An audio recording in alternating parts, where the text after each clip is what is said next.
ইটাহারে vote বয়কটের ডাক দিয়ে সেতুর দাবিতে আন্দোলনকারীদের সঙ্গে কথা বলে সেতু নির্মাণের জায়গা পরিদর্শন করলেন জেলা আধিকারিক এবং ইটাহার ব্লক সমষ্টি উন্নয়ন আধিকারিক শঙ্করদেব দাস এবং ভূমি দপ্তরের আধিকারিকেরা। গত কয়েকদিন আগে ইটাহার থানার মারনাই অঞ্চলের কচুয়া গ্রাম সহ 20টি গ্রামের সাধারণ মানুষ তাদের দীর্ঘদিনের দাবি মতো কচুয়া এলাকায় সুই নদী পারাপারের সেতুর দাবিতে ভোট বয়কটের আন্দোলনে নেমেছিল। বৃহস্পতিবার কচুয়া এলাকায় সুই নদীর তীরে যান রায়গঞ্জের মহকুমা শাসক কিংসুক মাইতি, ইটাহারের ব্লক সমষ্টি উন্নয়ন আধিকারিক শঙ্করদেব দাস এবং ব্লক ভূমি ও দপ্তরের আধিকারিকগণ।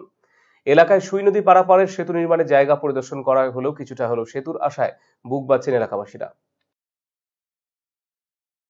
এই গ্রামে বাড়ি, আমাদের দীর্ঘদিনের দাবি। আমরা একটি সেতুর দাবিতে আগামী কয়েকদিন আগে থেকে অনেক দিন আগে থেকে আমাদের আন্দোলন চলছে। সেই আন্দোলনের আমরা ডিএমকে এবং এসডিও সাহেবকে এবং বিডিও সাহেবকে আমরা মেলের মাধ্যমে এবং চিঠির মাধ্যম দিয়ে করেছিলাম। আজকে আমাদের এখানে এসডিও সাহেব এবং বিডিও সাহেব এসেছিলেন পরিদর্শন করতে। তেনারা খুব ভালো আশ্বাস দিলেন এবং আমরা তাতে গ্রামবাসী খুব খুশি।